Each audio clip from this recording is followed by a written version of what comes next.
даты, которые мы будем отмечать в нашей культуре. 200-летие со дня рождения Ивана Александровича Гончарова. Тысячелетие единения мордовского народа с народами российского государства. 1050-летие основания Белозерска в Вологодской области. 1150-летие основания Изборска, особый праздник. Центральными событиями станут празднования 200-летия победы России в войне 12 года. Хочу сказать, что эту дату мы будем праздновать вместе с нашими французскими коллегами. И у нас, и у них нет какого-то желания исторического самоутверждения, используя конфронтацию, войну 12 года.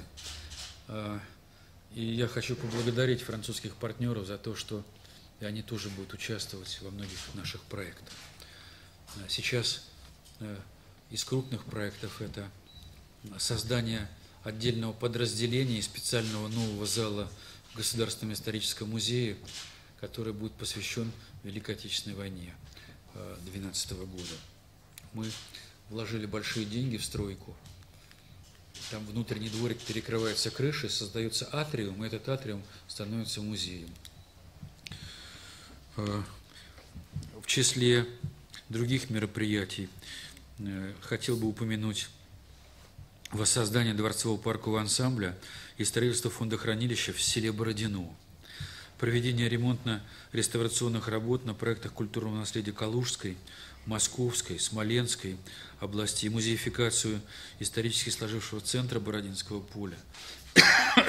Кроме того, мы финансируем создание художественного фильма Василиса Кожина, экспозиция русской артиллерии и русских пушек 17-18 веков из собрания музея «Московский Кремль». Ну и кроме того, запланированы международные конференции, территориализованные действия, праздничные парады и так далее. Хотел бы отдельно упомянуть крупную дату, это 1150-летие зарождения российской государственности. К этой дате Министерство культуры разработан отдельный план мероприятий на основе предложений с мест, из городов, из регионов России, Академии наук, правительство Москвы. Активно участвует Вологодская, Ленинградская, Костромская, Новгородская, Псковская и Ярославская области. Под эту дату мы отреставрируем ряд памятников истории и культуры в этих областях, создадим музейные экспозиции, ну и проведем крупные международные и российские конференции. Кроме того, готовится и ряд интересных издательских работ по линии Госкомпечати. В целом работа будет проводиться большая, она уже начата, и я думаю, что все эти события, исторические события, отраженные культурой в 2012 году, ну, будут и, соответственно, отражены и нашей российской прессой. Очень интересная готовится выставка в рамках года. Это «Бронзовый век. Европа без границ». Участвуют и организаторами выставки являются тоже исторический музей, Государственный Эрмитаж, музей изобразительных искусств Пушкина, а также музей древней истории и древнейшей истории Берлина. Выставка будет в мае-августе в Эрмитаже, в сентябре-декабре в историческом музее в Москве. Ну и планируется также ряд других мероприятий, среди которых я бы хотел выделить саммит АТЭС в Владивостоке в 2012 году. К этому саммиту также готовится отдельная специальная культурная программа. В 2012 году мы будем праздновать столетие Государственного музея изобразительных искусств имени Пушкина.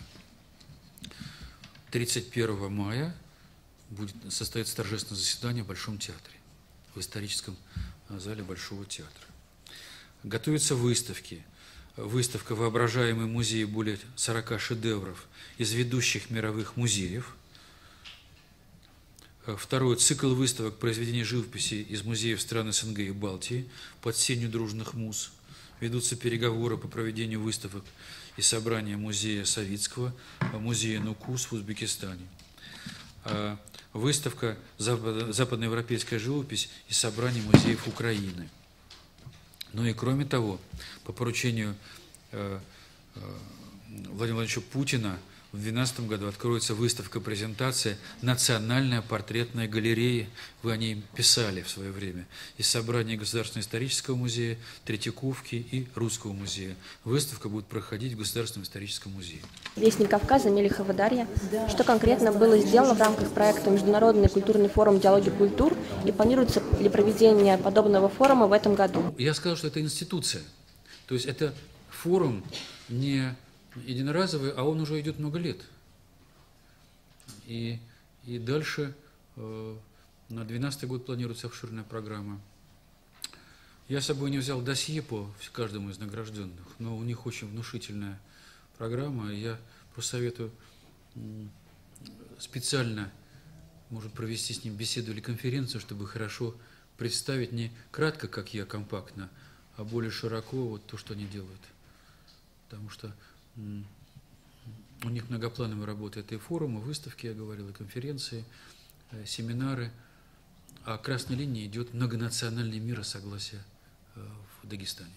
Частным музеям государство может помогать через льготы, которые должны быть предусмотрены в законе о меценатстве, через налоговые рычаги, которые позволят оптимизировать финансовый поток, направляемый не только из государственной казны, но и из частных фондов на поддержку культуры и музеев. И вообще закон о меценатстве – это не закон о льготах, это закон о формировании дополнительного финансового потока в культуру. Я сам знаю несколько частных музеев, очень хороших. Вот в Москве действуют 2 музея иконы, очень хорошие. Один у Никитских ворот, а другой на Котельнической. Есть частные музеи в Питере. Мы их пока поддерживаем морально. А вот законодательно и материально поддержку они должны получить в будущих законопроектах, и мы будем этому способствовать.